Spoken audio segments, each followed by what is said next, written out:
Professora Valdiana Gomes, com vocês, voltando com leitura, interpretação textual. A indicação da nossa aula é o módulo 2 e sua agenda, tá certo? E como de costume, nós vamos fazer a nossa acolhida. Espero que vocês estejam bem. E nessas videoaulas, né, deste período, que consiste na nossa oitava aula, né, eu gostaria de ler textos voltados para a esperança e para a fé, né, dando continuidade, tá certo? Então, para a aula de hoje, eu escolhi o texto Ter esperança é esperar com fé. Então, nós da Escola Centro Educacional Juvenal de Carvalho, alimentamos todos os dias, né, essa fé que nos move, essa fé que nos diferencia de todas as outras escolas, né? Não no sentido de superioridade, mas no sentido genuíno de buscar sempre o melhor que há em cada um de nós, tá certo?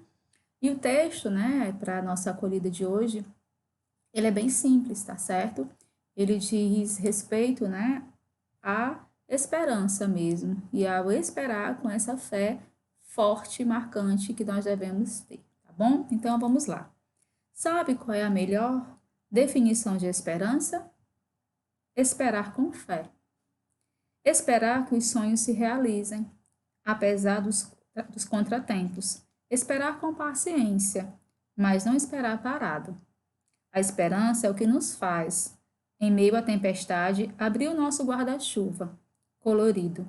A esperança é ver apenas pequenos pontos de luz na escuridão, mas deixar-se iluminar por completo. A esperança é ter forças para tentar outra vez, mesmo quando o mundo lhe diz para desistir.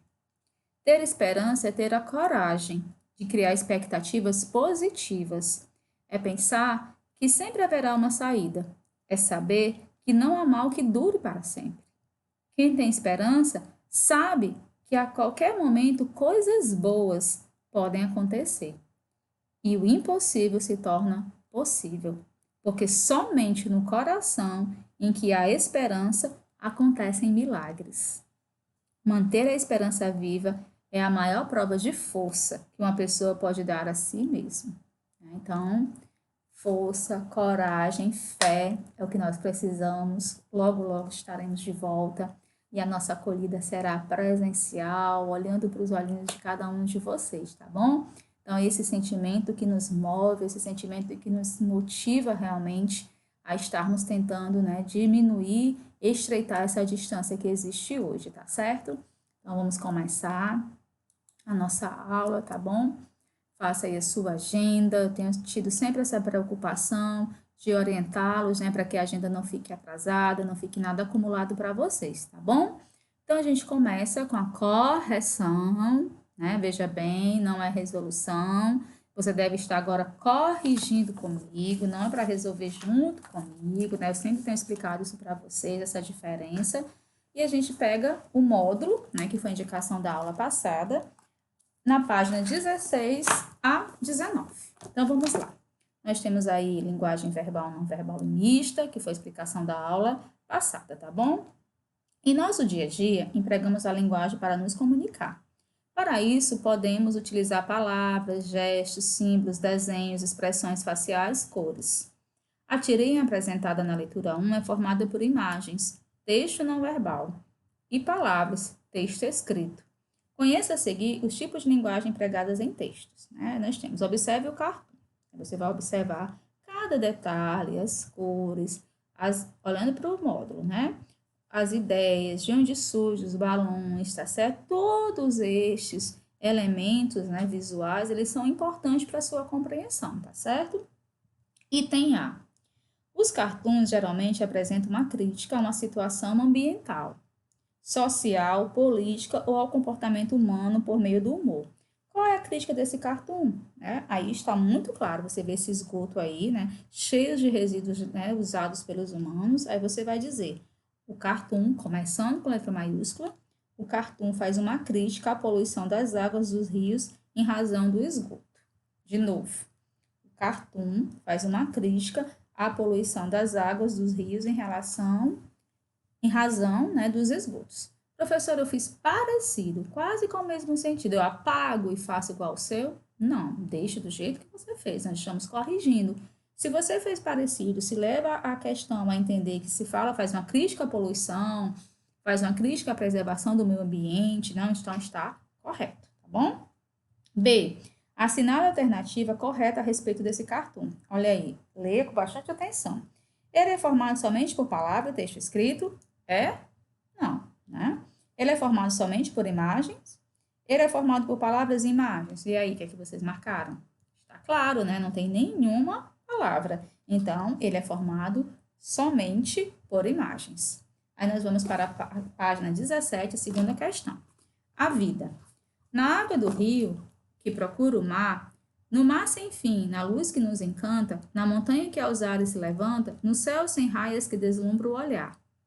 No astro maior, na mais humilde planta, na voz do vento, no clarão solar, no inseto vil, no tronco secular. A vida universal palpita e canta. Vive até no seu sono a pedra bruta. Tudo vive, e alta noite, na mudez, de tudo essa harmonia que se escuta. Correndo os ares, na amplidão perdida, essa música doce é a voz, talvez, da alma de tudo, celebrando a vida. Né? Olavo Bilac, A Vida Bastos, Jorge Henrique, Poesias Infantis, Ilustrações, Martins, editor Empório do Livro, 2009, página 42, né? A fonte do texto. Que sensações a leitura desse poema despertou em você? Né? Então, pessoal, é uma resposta pessoal, cada um vai dizer sua. Você vai dizer o que você sentiu ao ler, você pode dizer com sentimentos, se você sentiu saudade, alegria, se ficou triste, né? Se você gostou, se você concorda, se você enviaria esse poema para alguém, né? Então, você vai ficar bem a seu critério realmente a sua resposta, tá bom? Aí agora, né? De que trata esse poema?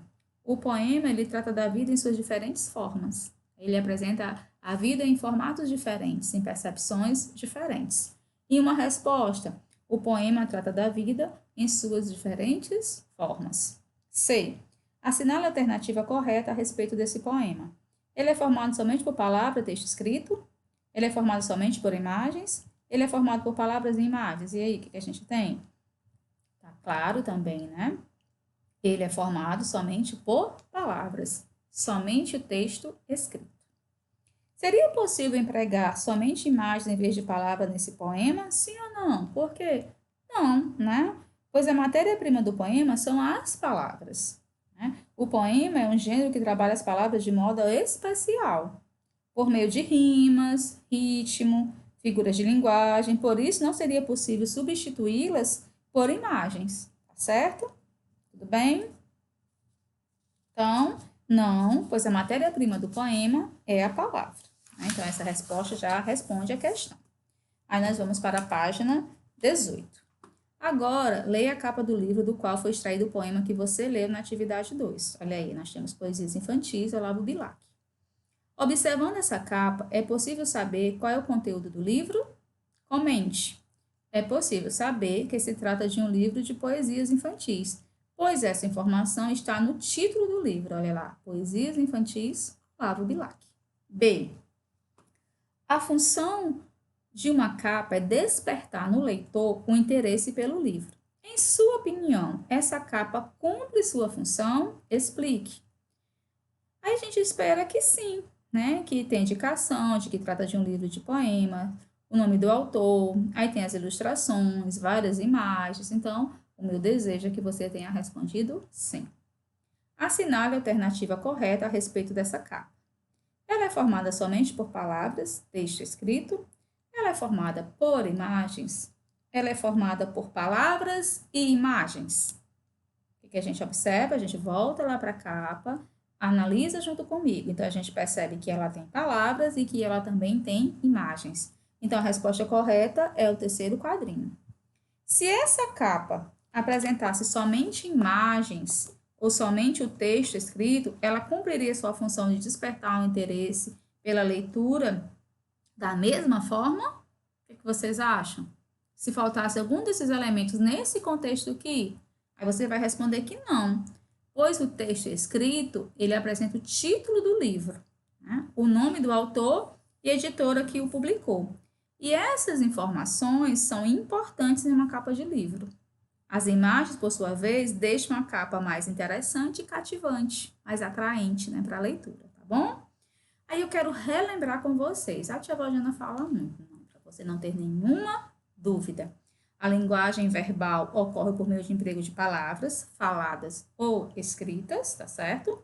A linguagem não verbal por imagem, danças, sons, gestos, expressões faciais, cores. E a linguagem mista utiliza os dois ao mesmo tempo, a linguagem verbal e a linguagem não verbal, tá bom? Aí nós vamos para a página 19, certo? Com calma, né? Espero aí que vocês estejam confortáveis, tá certo? E na página 19 nós estamos lá a quarta questão. Observe as placas a seguir. Aí nós temos 4 placas. Qual é a linguagem dessas placas? Linguagem verbal, linguagem não verbal, linguagem mista. Você vai voltar para as placas e você vai lá. Nós temos a linguagem não verbal. Por que é utilizada essa linguagem nessas placas? Aí você vai dizer, é utilizada a linguagem não verbal para tornar mais ágil a leitura das placas e porque alguns símbolos são universais. Dessa forma, todas as pessoas poderão compreendê-los. De novo, é utilizada a linguagem não verbal para tornar mais ágil, mais rápida a leitura das placas. E porque alguns símbolos são universais, ou seja, dessa forma, todas as pessoas podem compreendê-los. Leia a tirinha a seguir. Aí nós temos aí a tirinha, tá certo? Qual linguagem foi empregada nessa tirinha? Aí a gente vai poder analisar as duas linguagens, né? Nós temos aí a linguagem mista, que é composta pela linguagem verbal e a não verbal. De que forma essa tirinha busca despertar o riso no leitor? Né? Olha aí, por meio da quebra de expectativa entre o segundo e o terceiro quadrinho, tá certo? Quando um dos personagens pensa que ganhou uma flor de presente, mas o outro apenas deu a flor para que ela fosse o quê? Regada e adubada, né? Se o texto verbal fosse excluído da tirinha e mantido somente o texto não verbal, seria possível compreendê-la? Explique. Não, o sentido seria alterado, pois nessa tirinha o texto verbal complementa o não verbal. É preciso ler as falas dos personagens para entender a história, por isso que não pode ter preguiça, né? Você tem que ler, tá certo? Para você poder entender. Aí, pessoal, como indicação da aula, a gente vai lá para a página da leitura 2, que é a história em quadrinho, que não é um assunto novo para nós, tá certo? Aí ele começa aqui, né, na página 27, ó, leitura 2, história em quadrinho, tá bom? Aí você vai ler toda essa história em quadrinho, né, que vai na 27, a 28, a 29, né? E termina lá na 30, tá certo? Quando ele vai fazer a indicação do Maurício de Souza, que ele diz assim, ó, Maurício de Souza é o responsável pela criação da Turma da Mônica. Além dos personagens mais conhecidos dessa turminha, ele criou mais de 300 outros que divertem seus leitores pelo mundo afora. Magali foi criada em 1964, em homenagem a uma das filhas desse cartunista, de mesmo nome. Ela e Dudu são alguns dos personagens que vivem no bairro do Limoeiro. Aí você vai fazer toda a interpretação escrita, né? Já de acordo aí, vai ser oral, a interpretação escrita, que começa na página 30, todo baseado, né, na historinha que você leu, toda ilustrada, bem bonita, não vai ter nenhuma dúvida, e você conclui lá na página 33. Aí, mais uma vez, eu leio aqui para você, né, que a história em quadrinhos, conhecida também como história em quadrinho, é uma narrativa organizada por meio de uma sequência de quadros, mais extensa que a tirinha, tá certo? Ela pode apresentar somente linguagem não verbal ou linguagem mista, como nós vimos. Além disso, os fatos narrados envolvem personagens e ocorrem em determinado tempo e espaço. Assim como as tirinhas, histórias em quadrinhos, podem ser publicadas em livros, revistas, gibis, internet, jornais, sites, blogs, tá certo?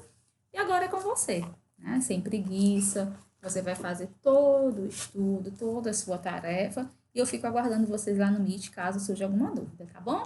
Um abraço carinhoso, fiquem com Deus e até a nossa próxima aula.